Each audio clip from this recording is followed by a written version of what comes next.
Hey guys, Buff Game back today, bringing you a video, and today we are going into a tactical weapon video, but today we're doing tactical light machine guns here in Modern Warfare 3. So we'll go ahead and jump into this. Going through tactical machine guns, you can use them in Warzone, and some of them, obviously the Modern Warfare 2 ones, you can use in DMZ, given the right attachments, but definitely applicable for multiplayer and Warzone, and in some instances, DMZ. So we'll go ahead and jump into it here. We have the Militant Shadow Company skin and Ronin for Spec Crew, looking really, really clean. I wish we had the original Modern Warfare 2019 Ronin. Was my favorite with the hat and just the olive green shirt, and the plate carrier looked really, really clean. So that'd be cool if we got that skin sometime down the road. Unfortunately, I don't think we will, being near the, I feel like the end, Modern Warfare 2 content's kind of gone.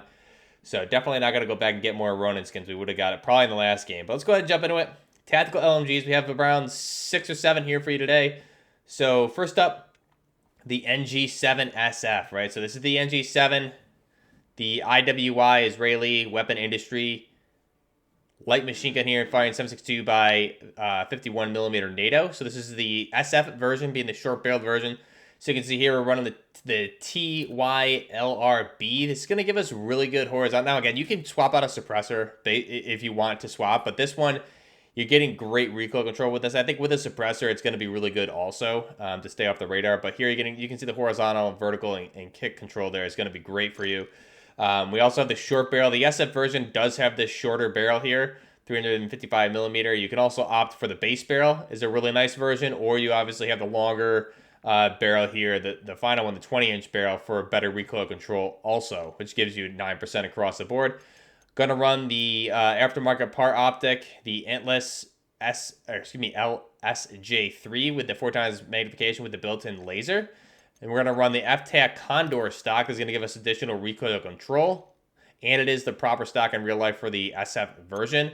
And then we're gonna run that canted Bruin Warrior LMG grip for a little bit more recoil control across the board as well. So, and then we have the clay camo on this. This is our IWI, Israeli Weapon Industry NG7SF. Really a concept machine gun, kind of ahead of its time as far as the reload feature. You can see the feed tray, it has its own separate, the whole top feed tray is not brought up to reload the magazine, so you're not losing zero. You have a separate front feed tray adjuster to put in where you would reload the belt, and also the belt box itself fits into a magazine well. It is capable of taking magazines as well. So really cool weapon here. Go ahead and we'll check that out in the firing range here. But first we'll go ahead and check out the next one, being the PKP Pecheneg. So this is a cool one. Obviously you can make a bullpup version here in the game, but I mean everybody does that. So this gun, unfortunately, I don't know why it's showing up all bugged here, but unfortunately it's just not the right rate of fire. I really wish they had the Modern Warfare 2019 version of this. The rate of fire here is very slow. It's around 600 rounds per minute, or probably slower. Yeah, 491. It's just insane. It actually in real life is around 800 to 900, I want to say, in real life. So fast firing machine gun here in game, very, very slow without the aftermarket part. We're going to run the Bore 490 again for recoil control on this. Not that it really needs it, but again, aesthetics, it looks nice. Going to run the Reckoning Heavy Barrel. This gives us the correct-ish PKP Pecheneg carry handle with the bottom sports handguard for the underbarrel attachment. Then we're going to run a TX4 Havoc. It's going to give us that 4x magnification. Going to run the Ivanov Buff Heavy stock for that polymer type stock. Not that it really matters because we're putting a camo on it, but still. And then we're going to run that canted BO52 canted grip there as well. So this is the PKP Pecheneg. The way it's rotating here is still very bugged. There's still definitely some bugs they still need to work out with this game. Go ahead and jump into firing range with these two, the NG7 and the PKP Pecheneg. So the NG7SF, this thing is a lot of fun, especially in multiplayer. I did a conversion video on this back in Modern Warfare 2. It is a ton of fun to use and a really good gun here. Obviously firing the 7.62 by 51mm NATO. Again, very good recoil on this for the most part for the ranges that you would want to use it in. Obviously, going to get a little bit of recoil here, given that we have the short barrel, so we're losing some recoil, but it's still a really nice machine gun there. The NG7SF. If you put a suppressor on there, it'll be probably a little bit softer shooting as far as the gas and visual recoil goes. But really nice weapon, the NG7 SF from MWIII. Next up, the PKP Pecheneg. Now again, really, this is a nice looking build right here for sure. It's definitely just a shame that the fire rate is off. And you don't have the front sight post, but...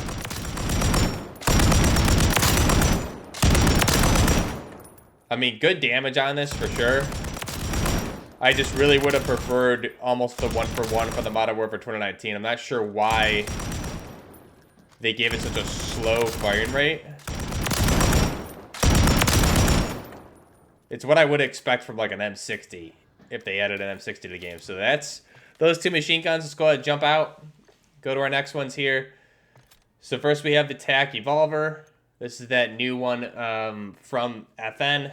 I don't remember what it's called in real life. I just did a conversion video on it, but it's blanking in my mind right now. So we have the muzzle attachment. Going to run this compensator. So the flash hider. Going to give you 5 and 15 recoil. Going to lose a little bit of bullet velocity, but again, not bad. And I just love the way this thing looks.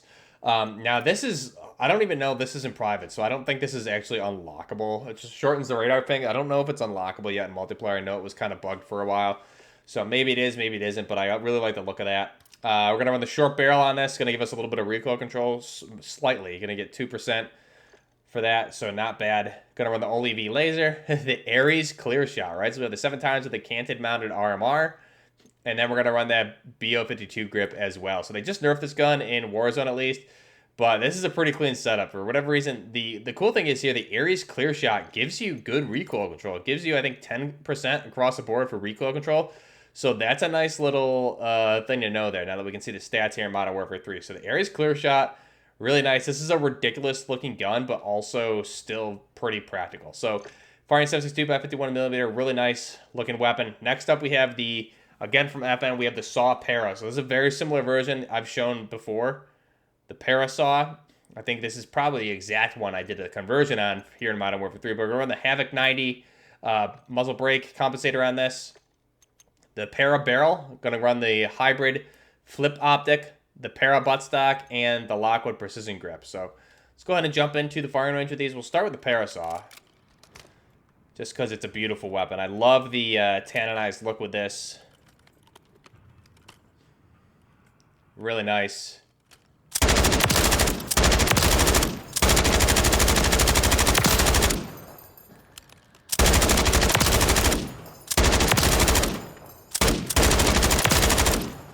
Very clean. So that's our Para SAW. Now here's the FN Evolver. The FN, I don't know why I can't remember what it's called right now in real life. But again, I did the conversion. You guys can go look back and look on the channel a couple days ago. Looks like they slowed the rate of fire on this. Unless that compensator... They definitely slowed the rate of fire, huh? They did. So that's probably a good thing. Given the rate of fire is very fast. And it was very, very accurate. So they nerfed this thing the other day. So I guess that's one of the things they did is they nerfed the rate of fire. Which, I mean, gives it almost better... You can still control it because of the slow rate of fire. It's still going to be easy to control. Obviously, it has more recoil than it did, but it's interesting that they slowed the rate of fire kind of down to what an M60 should be, which makes sense. So you can obviously change this. Nice. It's a very nice gun. You can change this to 5.56 by 45, same as the Para SAW caliber. So you can see a rate of fire down to 499. Okay, so the 499. Now, if we change the... If we change the magazine over to a 5.56 belt, that will increase the rate of fire to 857. So let's mess with that quick. Let's see what that does. I'm curious. See, that makes sense because there really wasn't much of a difference between the rates of fire originally. That makes more sense. So that's pretty cool. So the TAC Evolver, really cool gun. They just nerfed it, and probably a very sensible nerf. I am kind of shocked it wasn't like that to begin with, given the caliber changes there. Next up, we have the MG36. So we're going to run the Spitfire suppressor. Going to run the HGL barrel, which comes with the built-in bipod. LMG laser, gonna run the integrated optic here that comes with the G36 and overpressured rounds. So our MG36. This barrel, the bipod, gives us best recoil control also in the built-in bipod, so it's kind of a win-win. Then we have the fight light. So again, this is kind of a gun that like was really, I feel like, bad in Modern Warfare 2 and in Warzone. It was very like impossible to get good recoil control on this, or really hard at least for me. This is a good build. Now that we can see the stats and it's a little bit more controllable here with Cronin Op 44 muzzle, 1 milliwatt laser, gonna run that new Vortex or Hollow Sun optic there, the Salt Mod buttstock, and the bipod foregrip on this thing. So let's go ahead and jump into firing range here. Check out this one first. Now again, with that 1 milliwatt PEC, that's not visible to the enemy, but because this optic has a thermal for the center of it, you can see in the thermal, you can see it. Outside of the thermal, you can't. So nice little way to kind of help yourself here is with that 1 milliwatt. And again, we have the built-in bipod grip, so we can use that. Fast rate of fire on this gun. It's a nice weapon for sure.